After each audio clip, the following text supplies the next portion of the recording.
Bom dia, meus queridos irmãos, que a graça e a paz do Senhor estejam presentes em nossos corações. Nós damos glória a Deus por podermos nesta manhã dar continuidade ao estudo bíblico no livro de Efésios, ou na Epístola aos Efésios. Bem, nós apenas iniciamos a primeira parte e vamos tentar concluir agora a segunda parte. A lição é um pouco longa, então fica difícil a gente fazer todo o conteúdo em tão pouco tempo, né? Porque nós temos apenas alguns minutos de gravação para transmitir esta pequena aula. Então, nós estamos trabalhando no livro dos Efésios, Epístola aos Efésios, capítulo 2, e vamos estar focados nos versículos 4 ao 7, quando o apóstolo Paulo faz a seguinte menção: mais Deus. Ou seja, esse é o título da nossa lição, mais Deus, porque antes nós estávamos totalmente distantes de Deus. E uma pessoa, como nós falamos na lição anterior, distante de Deus, está morta em seus delitos e pecados. Aqui no conteúdo nós vemos uma pergunta para a nossa reflexão. De onde você está? Você pode fazer a pergunta a você mesmo, ou você mesma, ou a outra pessoa, e também tentar respondê-la, se for possível, com as suas palavras. Se quiser, pode escrever no grupo ou pode escrever aqui nesse vídeo, que nós estamos postando através do YouTube. Antes de conhecer a Cristo, você percebia que estava morto em seus delitos e pecados. Que atitudes podemos ver na sociedade que comprovam que pessoas sem Cristo estão mortas em delitos e pecados? Então, eu tive essa experiência de conversão. Há pessoas que já foram criadas, foram educadas no caminho do Senhor, foram criadas na igreja, mas houve um momento na vida delas que elas perceberam uma mudança, por isso que elas permaneceram firmes, e essa mudança nada mais é do que a presença do Senhor Jesus Cristo na vida desta pessoa que abriu o seu coração, permitiu que o Espírito Santo pudesse fazer morada. Bem, antes de nós sermos cristãos, nós estávamos mortos em nossos delitos e pecados, ou seja, estávamos separados de Deus, porque o que nos separa de Deus são os pecados. Aquilo que nós fazemos que desagrada ao Senhor afasta-nos dele, e ele se afasta naturalmente de nós quando não estamos fazendo aquilo que é correto, aquilo que é de acordo com a sua vontade.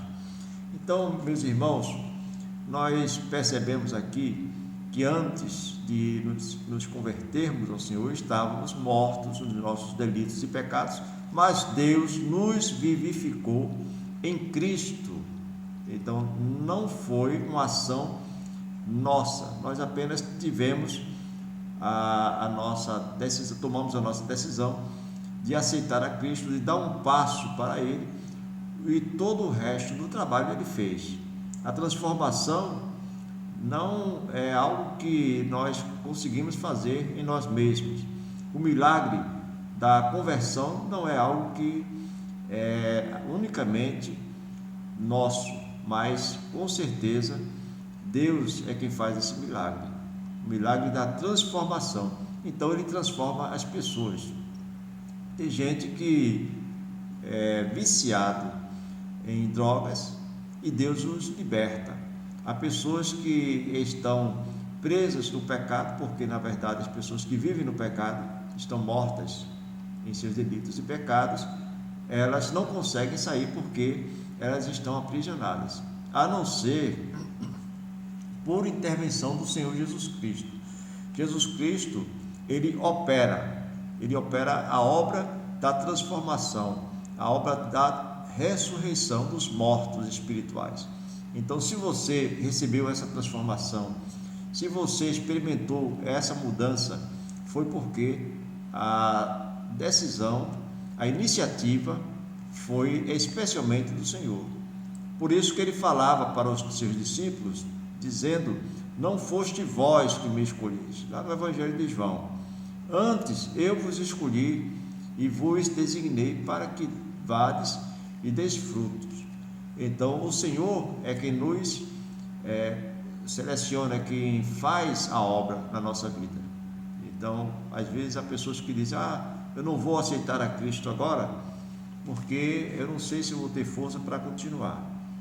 Mas o importante é o indivíduo dar um passo para Jesus, porque o restante é trabalho exclusivamente dele.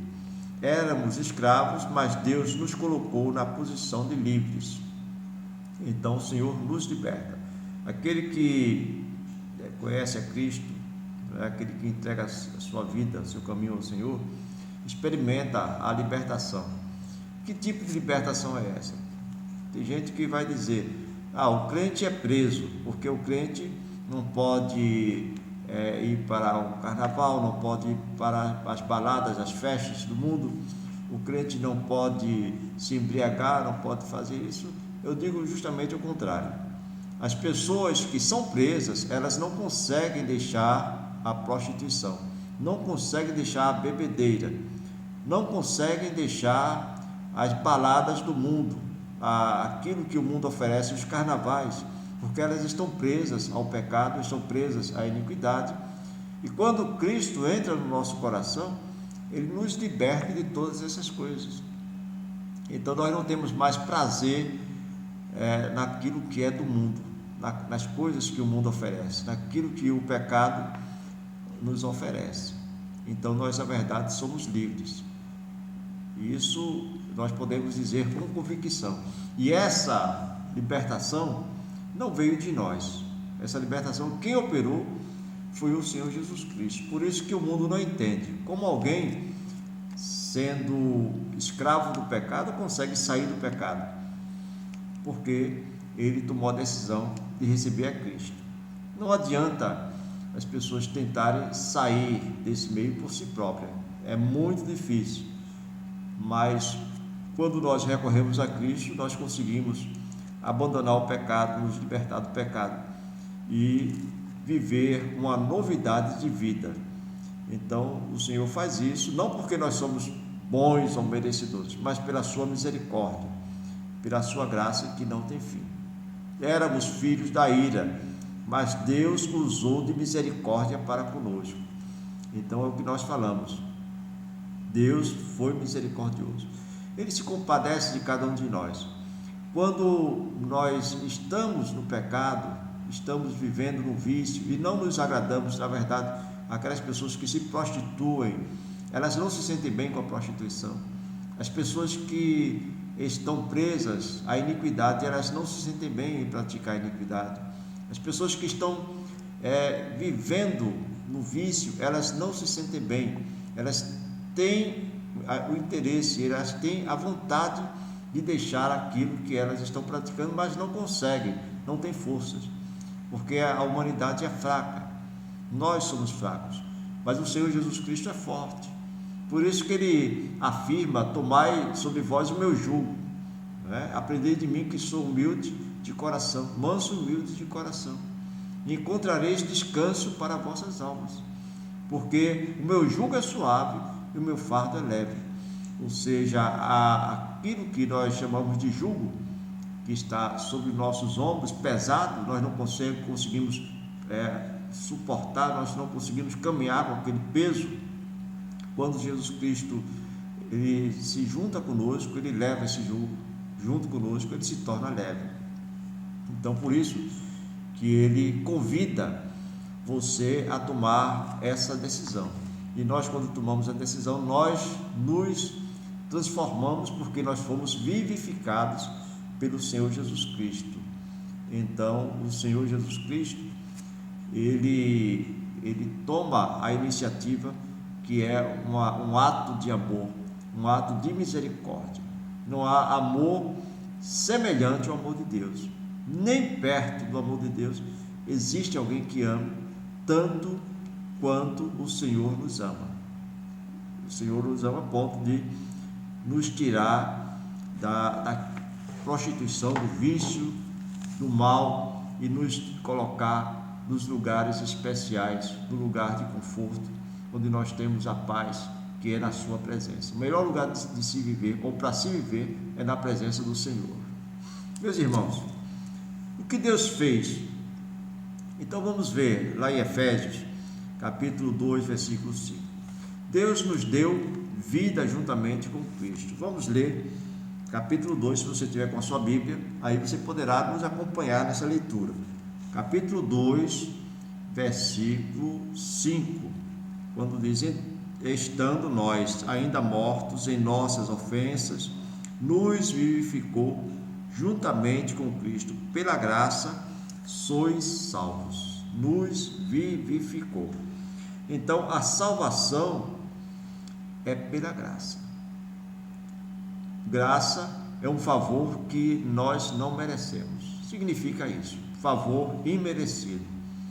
Você não tem o direito, você não tem aquilo que nós chamamos de você não tem a força para ser salvo, né? Você não pode ser salvo por si mesmo, porque você não merece a salvação. Nós não merecemos a salvação, a humanidade não merece a salvação, mas nós somos salvos pela graça de Deus. Tem gente que fica sem entender, né? Como um bandido, um ladrão, uma pessoa que vive praticando toda a sorte de mal, um dia decide aceitar Jesus Cristo e seus pecados são perdoados.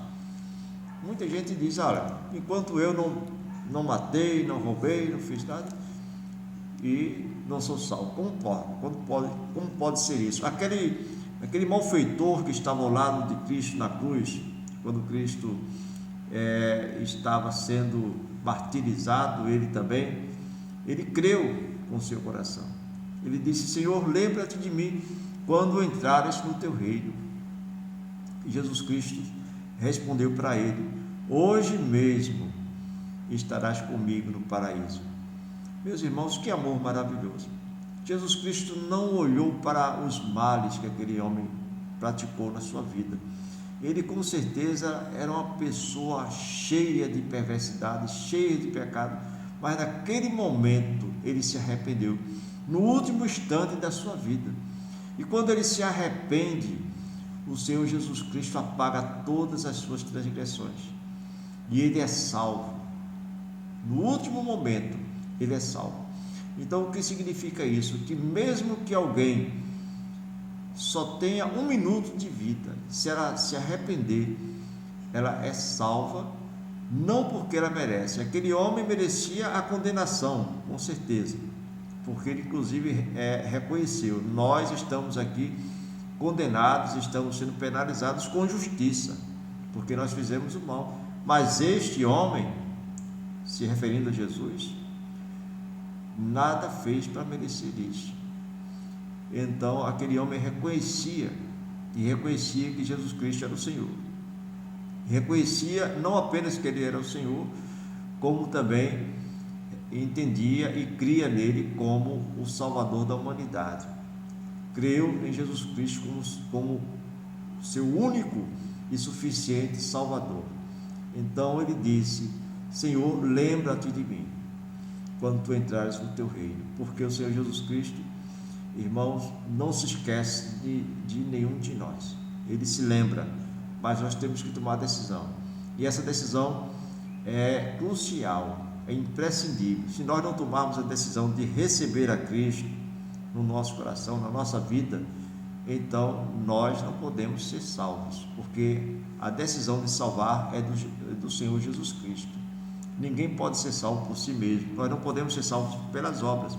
Se o Senhor Jesus Cristo levasse em consideração as obras daquele malfeitor, com certeza ele não seria salvo, iria para o inferno imediatamente, como já estava sendo ali condenado, já estava condenado não apenas pelos homens, mas também condenado pela sua prostituição, pela sua violência, condenado pelos homicídios que praticou. Não sei exatamente se ele havia praticado homicídios, mas uma pessoa numa condição dessa, com certeza já praticou toda sorte de pecado, porque um sujeito condenado à morte de cruz era um bandido que não merecia nenhum perdão da sociedade.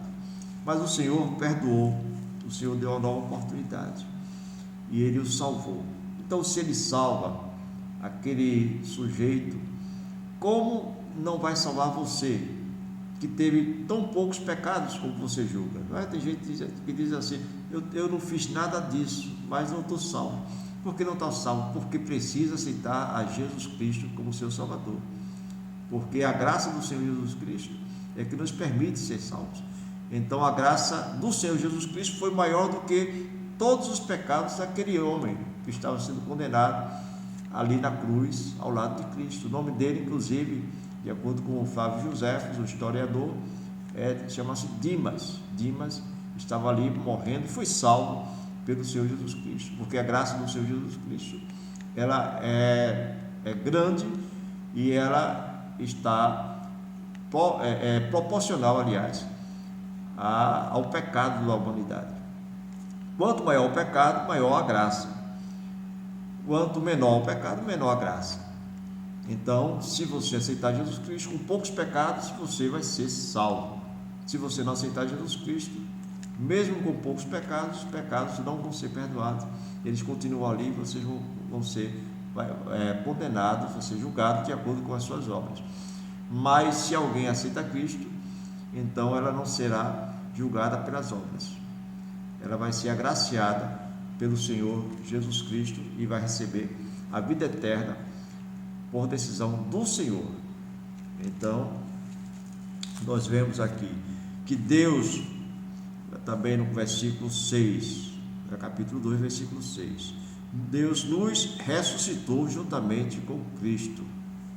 Então, a gente vai ler aqui no versículo 6, e nos ressuscitou juntamente com Ele e nos fez assentar nos lugares celestiais em Cristo Jesus. Então, você tem uma nova vida. Na verdade, o batismo significa isso. Quando alguém imerge na água, ela está ali demonstrando simbolicamente o que já havia acontecido na sua vida anteriormente, o que aconteceu com a vida daquele homem que estava morrendo no último momento da sua vida, aceitou a Cristo. Então, ali ele foi batizado com o Espírito Santo, porque o Espírito de Deus entrou nele. Mas quando nós temos a oportunidade de nos batizarmos nas águas, aquele homem não teve oportunidade, mas foi salvo a si mesmo, porque o batismo simbólico, o batismo nas águas não salva. O que salva é o batismo no Espírito Santo, ou com o Espírito Santo, que é quando a gente aceita Cristo e recebemos o Espírito Santo. Qualquer pessoa que aceita Jesus Cristo como seu Salvador recebe o Espírito Santo. Tem crente que está equivocado quando diz: olha, tem pessoas que estão na igreja e não tem o Espírito Santo. Então, se está na igreja e não tem o Espírito Santo, é porque não se converteu. Mas toda aquela pessoa que aceitou a Cristo recebe o Espírito Santo. A questão dos dons é outra coisa, não tem nada a ver com a presença do Espírito Santo. Então, o que demonstra que nós temos o Espírito Santo não é o falar em outras línguas, não é o profetizar, não é alguém viver fervoroso, gritando na igreja, nada disso. O que mostra que alguém tem a presença do Espírito Santo dentro dele é a transformação que ocorre na sua vida. É o batismo. O batismo é justamente a morte para o pecado, para o vício, para o mundo, para a prostituição, e uma nova vida com Cristo. Ou seja, o ato simbólico é isso. Quando imergimos, quando mergulhamos nas águas, estamos simbolicamente mortos para o pecado, mortos para o vício, mortos para a prostituição. E quando nós emergimos, quando nós saímos das águas, então nós estamos ali simbolicamente demonstrando que nós ressuscitamos para uma nova forma de vida, uma vida espiritual, uma vida com Cristo. Então, é o que diz aqui a palavra de Deus. Ele nos ressuscitou, nós ressuscitamos com Cristo. E no versículo 6, Deus nos fez sentar nos lugares celestiais. Então nós percebemos essa sequência. Deus nos deu vida juntamente com Cristo, não é? Está no versículo 5. Depois, juntamente com Ele, nos ressuscitou e ainda nos fez assentar nos lugares celestiais. Ou seja, em outras palavras, temos aqui um despertamento espiritual, uma ressurreição espiritual e uma exaltação espiritual. Realmente, os que compartilham da união com Cristo, os que foram despertados da condição de morte, compartilham da ressurreição, da ascensão e exaltação. Isso quem escreveu foi o autor chamado Stott. Queridos, por que Deus o fez? Por que Deus nos fez? Sendo rico Ele em misericórdia. Versículo 4 do capítulo 2 diz aqui: mas Deus, que é riquíssimo em misericórdia, pelo seu muito amor com que nos amou, estando nós ainda mortos em nossas ofensas, nos vivificou. Então, Ele é rico em misericórdia. O profeta Jeremias afirmou que a misericórdia do Senhor são, as misericórdias do Senhor são a causa de nós não sermos consumidos. Então, se não fosse a misericórdia do Senhor, nós não estaríamos aqui respirando, não teríamos a oportunidade de conviver na sociedade. Porque se Deus fosse usar de justiça plena, sem considerar a questão da sua misericórdia, então o mundo seria destruído. O Senhor é misericordioso, é rico, por isso que as pessoas fazem tanta coisa errada, tantas coisas maldosas, pratica tanta violência, e quando aceita Cristo, o Senhor apaga, perdoa os seus pecados, apaga as suas transgressões. Isso é misericórdia. Deus, se vocês perceberem lá no Antigo Testamento, o povo de Israel se prostituía, o povo de Israel praticava violência, queimava os seus filhos em oferenda aos deuses, eles praticavam prostituição, assim como os pagãos, e o Senhor sempre convidando, sempre chamando: convertei-vos a mim, vinde a mim, sempre oferecendo a sua misericórdia. Então Deus destruiu, na verdade, a nação de Jerusalém, a nação de Israel, melhor dizendo, a cidade de Jerusalém, o templo de Jerusalém no passado, porque o povo não quis se converter, não quis aceitar a decisão, ao convite de Deus, aliás, não quis aceitar o Senhor na vida deles. Então eles foram destruídos. Mas se eles se arrependessem, como fizeram os ninivitas, Deus usaria de misericórdia. Os ninivitas, lá no livro de Jonas, se converteram, rasgaram as suas vestes, se humilharam diante do Senhor, se cobriram de cinzas. E Deus é rico em misericórdia. Deus disse: eu não vou mais destruir esse povo, eu vou preservar essa nação, porque o povo se converteu. Era um povo sem Deus, era um povo pagão, era um povo que não participava, não fazia parte da linhagem de Abraão, não eram descendentes de Abraão, era um povo rebelde. Mas Deus teve misericórdia. Então Deus teve misericórdia de qualquer pessoa, porque Ele ama, independente de quem somos, o que fizemos, de onde viemos. Ele ama, e o amor dele é incondicional, por causa do grande amor com que nos amou. Porque Deus, Ele age dessa forma, porque Ele nos libertou, porque Ele nos salvou, porque, na verdade, a suprema riqueza da graça do Senhor é que nos permitiu viver nas regiões celestiais, ou seja, nós vivemos no céu agora, quando temos a presença de Deus, nós vivemos no céu. Então isso é o que importa. em bondade para conosco em Cristo. As 4 palavras expressam as 4 virtudes que levam Deus a nos salvar: misericórdia, amor, graça e bondade. Elas mostram as origens da nossa salvação. A condição humana revelou que a compaixão divina foi a causa de Deus nos salvar. Por isso, pela graça sois salvos. Irmãos, tem gente que não entende o significado da graça de Deus, mas, na verdade, a graça de Deus é algo que nós jamais poderemos imaginar. É muito grande.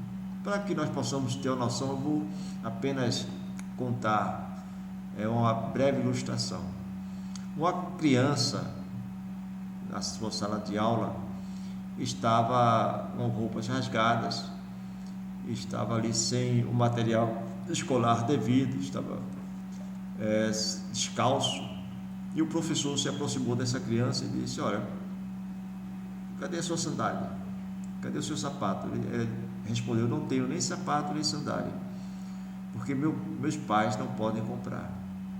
Ele perguntou: você mora onde? E ele falou que morava numa favela do Rio de Janeiro, bem perigosa, em Casebre. Então o professor ficou muito emocionado com aquela situação. Não tinha caneta, ele emprestou uma caneta para um menino, ou um lápis, para que ele pudesse anotar. E aquele professor tão comovido ficou que decidiu comprar roupas para aquela criança e sapatos, comprou alguns objetos importantes que ele precisava. E ele, na verdade, o professor nem dinheiro tinha, mas ele pegou tudo que tinha na sua conta bancária e comprou, e foi subindo aquela ladeira enorme, procurando o endereço, e encontrou a casa daquele garoto.